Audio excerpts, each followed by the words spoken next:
It's easy to think that the internet defies boundaries. It defies the borders of individual countries. That local government politics won't impact where you go on the internet or domain names on the internet. However, many, nay, most of the top level domain names on the internet are country codes, and those are subject to very specific rules by the organizations that administer them.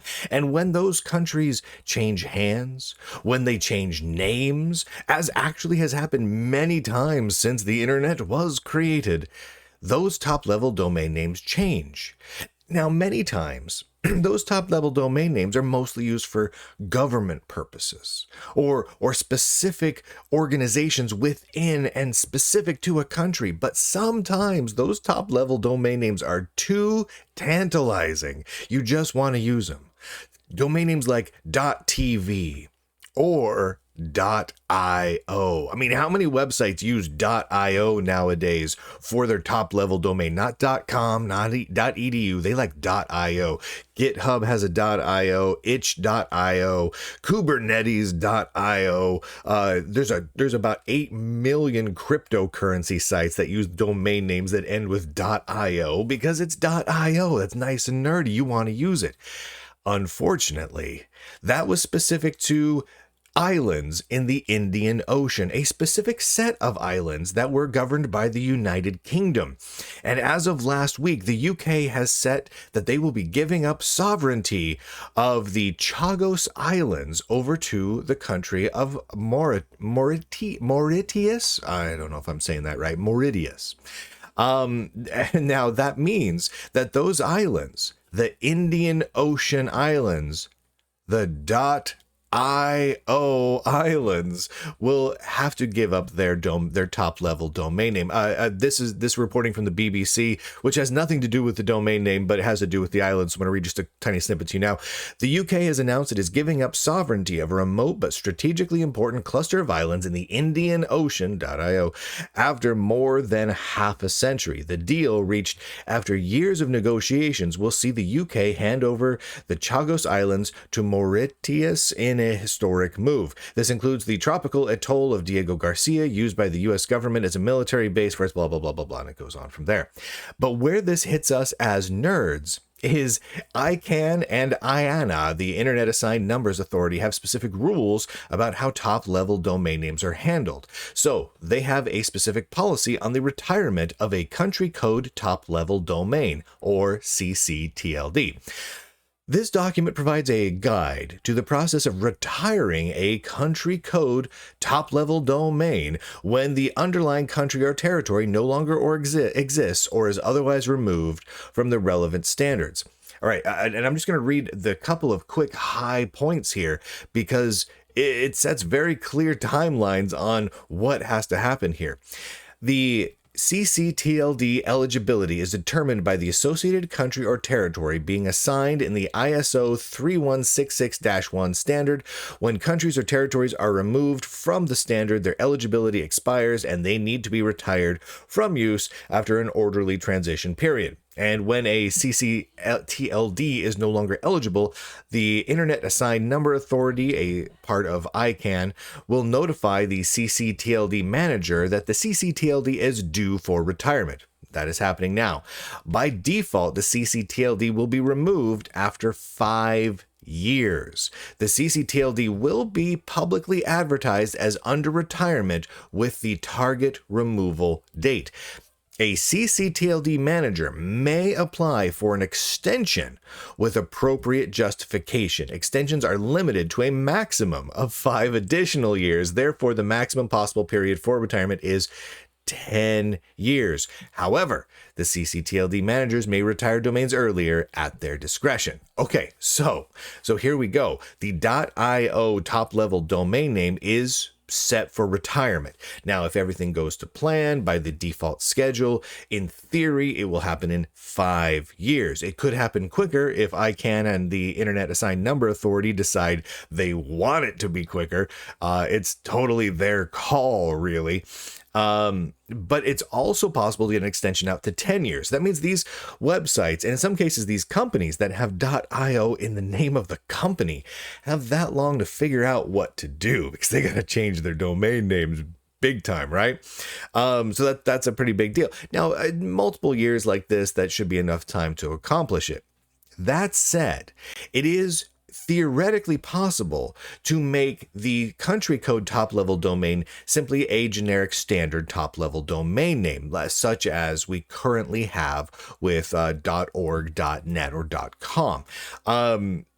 Now, that would mean that everyone has to agree to it, which tends to get more contentious than you'd think. There's lots of arguing that goes on around this sort of thing, and you probably would end up having to have a company with that would want to kind of take this task on and essentially sponsor this sort of thing to happen.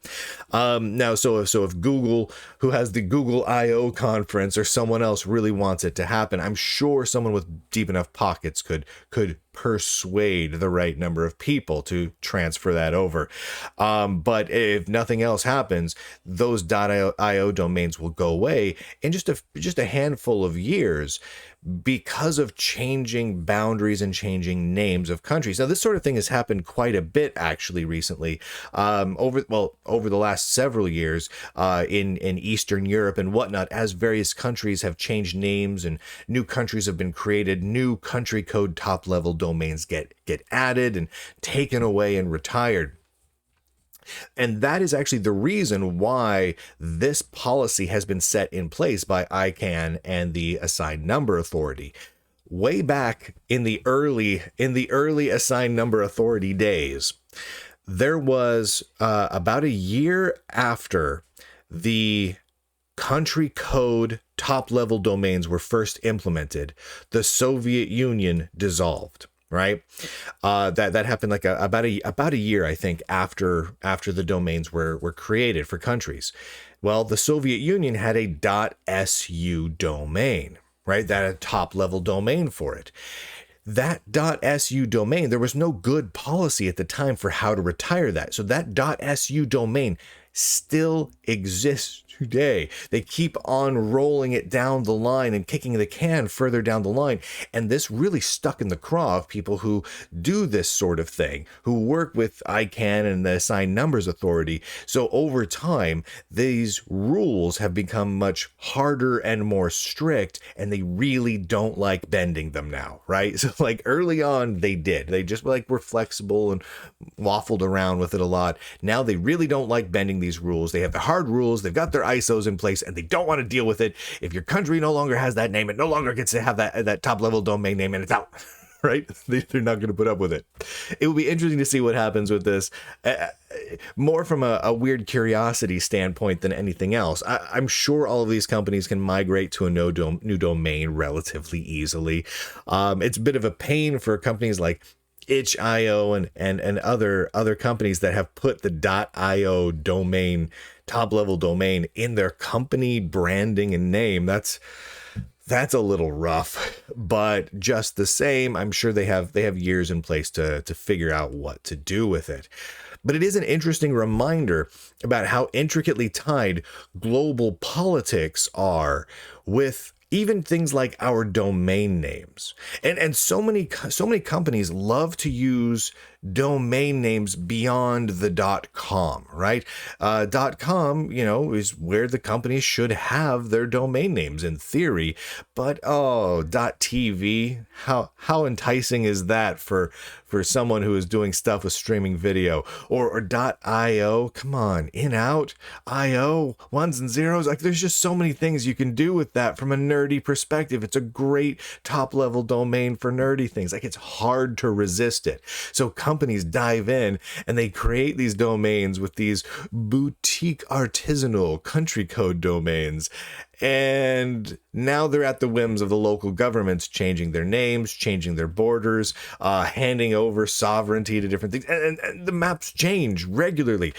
A lot of people don't realize, and I know we're getting outside of tech here, but the world is constantly in flux. Like I was sitting down with my kids just earlier this week, and we were doing a thing where we were studying some stuff on the globe for Africa. And the globe we have for Africa is wildly incorrect compared to what the map, where the borders are and the country names are now.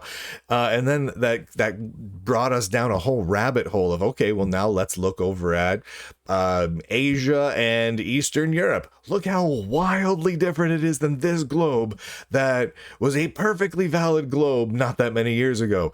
And so those sorts of changes that are happening constantly have a fairly dramatic impact on the internet, the names we type in even.